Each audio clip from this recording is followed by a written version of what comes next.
मुरली अमृत की धारा है धारा, जो देती दुखों से किनारा। मुरली अमृत की धारा है धारा, जो देती दुखों से किनारा। भूले जीवन में हो जा शिव बाबा मुरली में समझा, भूले जीवन में हो जा। ओम शांति। 20 जनवरी 2025 का महावाक्य है, मीठे बच्चे, ज्ञान की धारणा के साथ साथ सतयुगी रजाई के लिए याद और पवित्रता का बल भी जमा करो। आज का प्रश्न है, अभी तुम बच्चों के पुरुषार्थ का क्या लक्ष्य होना चाहिए? उत्तर, सदा खुशी में रहना, बहुत बहुत मीठा बनना, सबको प्रेम से चलाना, यही तुम्हारे पुरुषार्थ का लक्ष्य हो। इसी से तुम सर्वगुण संपन्न 16 कला संपूर्ण बनेंगे। सेकंड नंबर प्रश्न है, जिनके कर्म श्रेष्ठ है उनकी निशानी क्या होगी? उत्तर, उनके द्वारा किसी को भी दुख नहीं पहुंचेगा। जैसे बाप दुख हरता सुख करता है, ऐसे श्रेष्ठ कर्म करने वाले भी दुख हरता सुख करता होंगे। आज का गीत है, छोड़ भी दे आकाश सिंहासन। ओम शांति। मीठे मीठे रूहानी बच्चों ने गीत सुना। यह मीठे मीठे रूहानी बच्चे किसने कहा? दोनों बाप ने कहा, निराकार ने भी कहा तो साकार ने भी कहा, इसलिए इनको कहा जाता है बाप व दादा। दादा है साकारी। अभी यह गीत तो भक्ति मार्ग के हैं। बच्चे जानते हैं बाप आया हुआ है और बाप ने सारे सृष्टि चक्र का ज्ञान बुद्धि में बिठाया। तुम बच्चों की भी बुद्धि में है कि हमने 84 जन्म पूरे किए, अब नाटक पूरा होता है, अब हमको पावन बनना है योग व याद से। याद और नॉलेज यह तो हर बात में चलता है। बैरिस्टर को जरूर याद करेंगे और उनसे नॉलेज लेंगे, इसको भी योग और नॉलेज का बल कहा जाता है। यहाँ तो यह है नई बात, उस योग और ज्ञान से बल मिलता है हद का। यहाँ इस योग और ज्ञान से बल मिलता है बेहद का, क्योंकि सर्वशक्तिमान अथॉरिटी है। बाप कहते हैं, मैं ज्ञान का सागर भी हूँ। तुम बच्चे अब सृष्टि चक्र को जान गए हो, मूल वतन सूक्ष्म वतन सब याद है।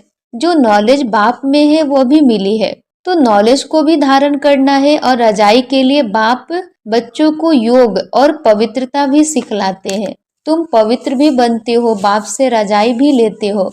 बाप अपने से भी ज्यादा मर्तबा देते हैं। तुम 84 जन्म लेते लेते मर्तबा गवा देते हो। यह नॉलेज तुम बच्चों को अभी मिली है। ऊंचे ते उच्च बनने की नॉलेज ऊंचे ते उच्च बाप द्वारा मिलती है। बच्चे जानते हैं, अभी हम जैसे कि बाप दादा के घर में बैठे हैं। यह दादा यानी ब्रह्मा माँ भी है। वह बाप तो अलग है, बाकी यह माँ भी है, परंतु यह मेल का चोला होने के कारण माता मुकर्रर की जाती है। इनको भी अडॉप्ट किया जाता है, उनसे फिर रचना हुई है, रचना भी है एडॉप्टेड। बाप बच्चों को एडॉप्ट करते हैं वर्षा देने के लिए। ब्रह्मा को भी एडॉप्ट किया है। प्रवेश करना व एडॉप्ट करना बात एक ही है। बच्चे समझते हैं और समझाते भी हैं नंबरवार पुरुषार्थ अनुसार। सबको यही समझाना है कि हम अपने परम पिता परमात्मा की श्रीमत पर इस भारत को फिर से श्रेष्ठ से श्रेष्ठ बनाते हैं, तो खुद को भी बनाना पड़े। अपने को देखना है कि हम श्रेष्ठ बने हैं। कोई भ्रष्टाचार का काम कर किसको दुख तो नहीं देते हैं। बाप कहते हैं, मैं तो आया हूँ बच्चों को सुखी बनाने, तो तुमको भी सबको सुख देना है। बाप कभी किसको दुख नहीं दे सकता, उनका नाम ही है दुख हरता सुख करता। बच्चों को अपनी जांच करनी है, मनसा वाचा कर्मना हम किसको दुख तो नहीं देते हैं। शिव बाबा कभी किसको दुख नहीं देते। बाप कहते हैं, मैं कल्प कर तुम बच्चों को यह बेहद की कहानी सुनाता हूँ। अब तुम्हारी बुद्धि में है कि हम अपने घर जाएंगे, फिर नई दुनिया में आएंगे। अब की पढ़ाई अनुसार अंत में तुम ट्रांसफर हो जाएंगे, वापिस घर जाकर फिर नंबरवार पाठ बजाने आएंगे। यह राजधानी स्थापन हो रही है। बच्चे जानते हैं, अभी जो पुरुषार्थ करेंगे वही पुरुषार्थ तुम्हारा कल्प कल्प का सिद्ध होगा। पहले पहले तो सभी को बुद्धि में बिठाना चाहिए कि रचता और रचना के आदि मध्य अंत की नॉलेज को बाप के सिवाय कोई नहीं जानते। ऊंचे ते उच्च बाप का नाम ही गुम कर दिया है। त्रिमूर्ति नाम तो है, त्रिमूर्ति रास्ता भी है, त्रिमूर्ति हाउस भी है। त्रिमूर्ति कहा जाता है ब्रह्मा विष्णु शंकर को। इन तीनों का रचयिता जो शिव बाबा है, उस मूल का नाम ही गुम कर दिया है। अभी तुम बच्चे जानते हो ऊंचे ते ऊंच है शिव बाबा, फिर है त्रिमूर्ति। बाप से हम बच्चे यह वर्षा लेते हैं, बाप की नॉलेज और वर्षा यह दोनों स्मृति में रहे तो सदैव हर्षित रहेंगे। बाप की याद में रह, फिर तुम किसको भी ज्ञान का तीर लगाएंगे तो अच्छा असर होगा, उसमें शक्ति आती जाएगी।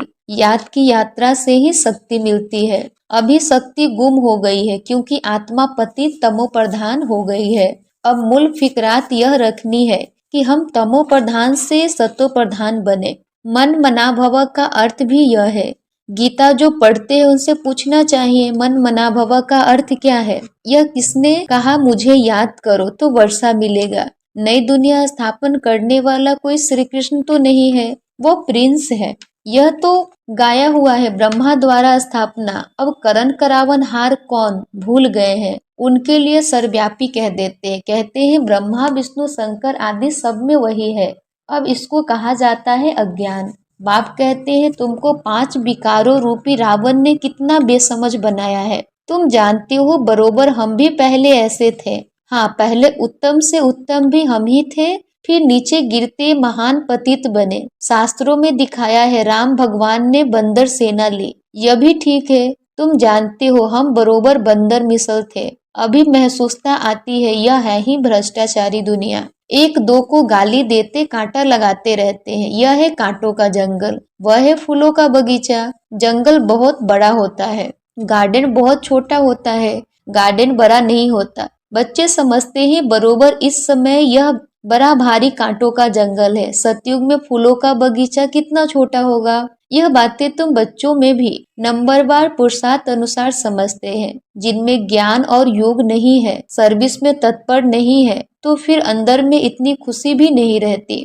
दान करने से मनुष्यों की खुशी होती है। समझते हैं इसने आगे जन्म में दान पुण्य किया है तब अच्छा जन्म मिला है। कोई भक्त होते हैं, समझेंगे हम भक्त अच्छे भक्त के घर में जाकर जन्म लेंगे, अच्छे कर्मों का फल भी अच्छा मिलता है। बाप बैठ कर्म अकर्म विकर्म की गति बच्चों को समझाते हैं।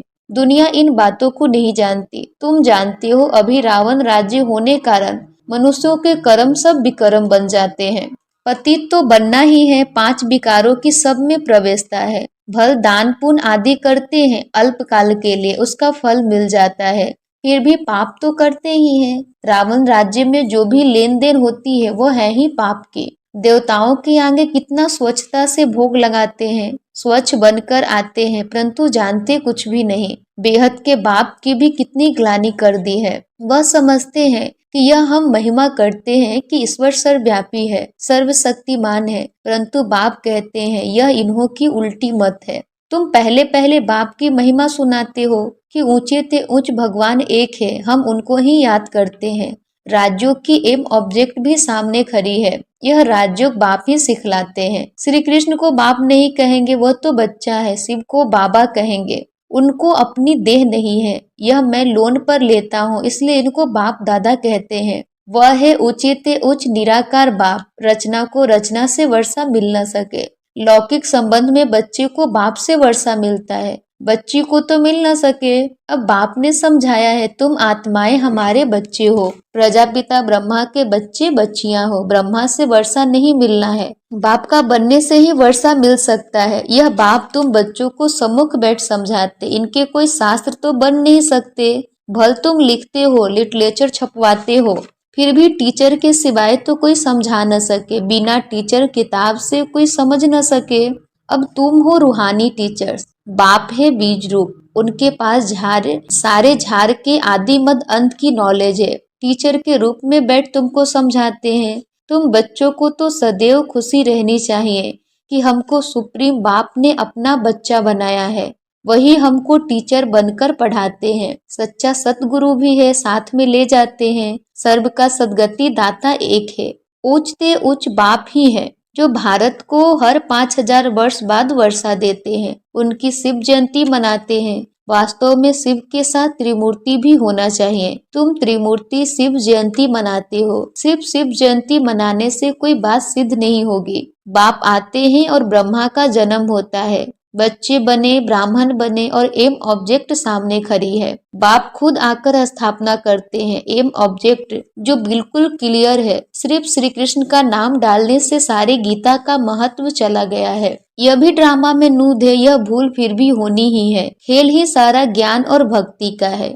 बाप कहते हैं लाडले बच्चे, सुख धाम शांति धाम को याद करो। अल्फ और बे कितना सहज है। तुम किसी से भी पूछो मन मना भव का अर्थ क्या है। देखो क्या कहते हैं, बोलो भगवान किसको कहा जाए। ऊंचे ते ऊंच भगवान है ना, उनको सर्वव्यापी थोड़े ही कहेंगे, वह तो सबका बाप है। अभी त्रिमूर्ति शिव जयंती आती है, तुमको त्रिमूर्ति शिव का चित्र निकालना चाहिए। ऊंचे ते ऊंच है शिव, फिर सूक्ष्म वतनवासी ब्रह्मा विष्णु शंकर। ऊंचे ते ऊंच है शिव बाबा, वह भारत को स्वर्ग बनाते हैं। उनकी जयंती तुम क्यों नहीं मनाते हो। जरूर भारत को वर्षा दिया था, उनका राज्य था। इसमें तो तुमको आर्य समाजी भी मदद देंगे क्योंकि वो भी शिव को मानते हैं। तुम अपना झंडा चढ़ाओ, एक तरफ त्रिमूर्ति का गोला, दूसरे तरफ झार। तुम्हारा झंडा वास्तव में यह होना चाहिए।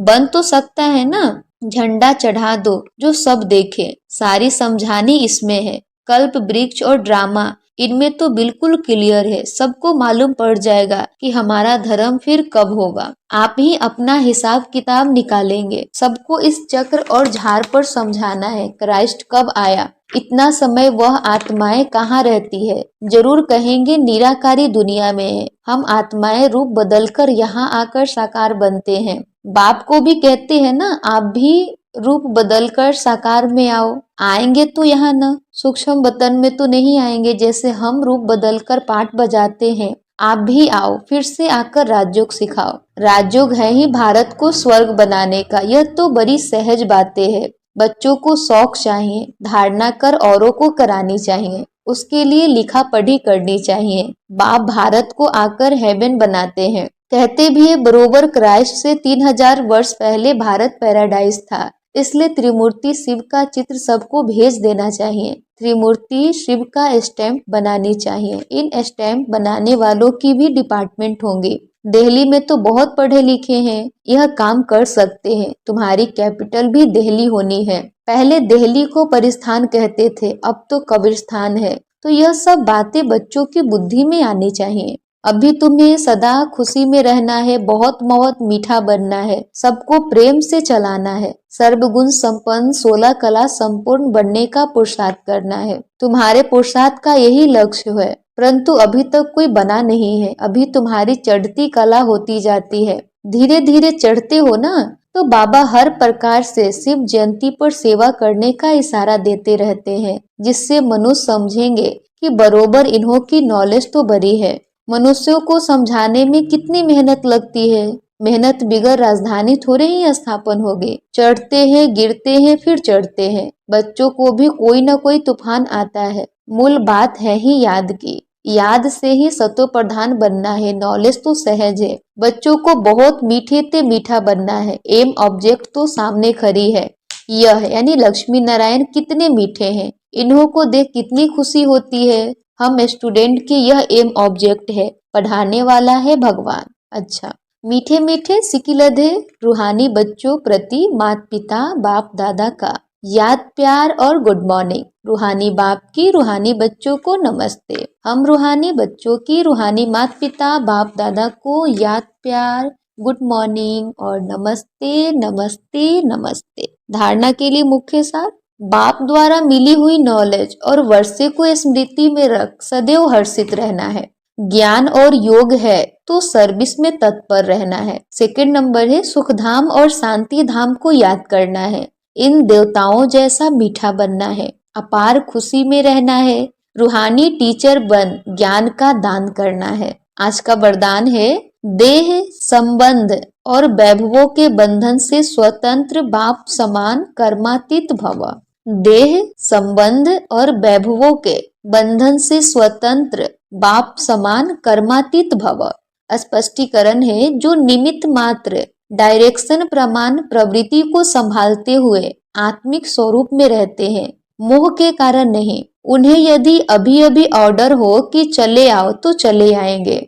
बिगुल बजे और सोचने में ही समय न चला जाए तब कहेंगे नष्टो मोहा। इसलिए सदैव अपने को चेक करो। चेक करना है कि देह का, संबंध का, वैभवों का बंधन अपनी ओर खींचता तो नहीं है। जहाँ बंधन होगा वहाँ आकर्षण होगी, लेकिन जो स्वतंत्र है वे बाप समान कर्मातीत स्थिति के समीप है। आज का स्लोगन है, स्नेह और सहयोग के साथ शक्ति रूप बनो तो राजधानी में नंबर आगे मिल जाएगा। स्नेह और सहयोग के साथ शक्ति रूप बनो तो राजधानी में नंबर आगे मिल जाएगा। अब व्यक्ति सारे हैं, अपनी शक्तिशाली मनसा द्वारा सकाश देने की सेवा करो। जितनी अभी तन, मन, धन और समय लगाते हो, उससे मनसा शक्तियों द्वारा सेवा करने से बहुत थोड़े समय में सफलता ज्यादा मिलेगी। अभी जो अपने प्रति कभी कभी मेहनत करनी पड़ती है, अपनी नेचर को परिवर्तन करने की, वह संगठन में चलने की, वह सेवा में सफलता कभी कम देख दिल शिकस्त होने की, यह सब समाप्त हो जाएगी। अच्छा, ओम शांति।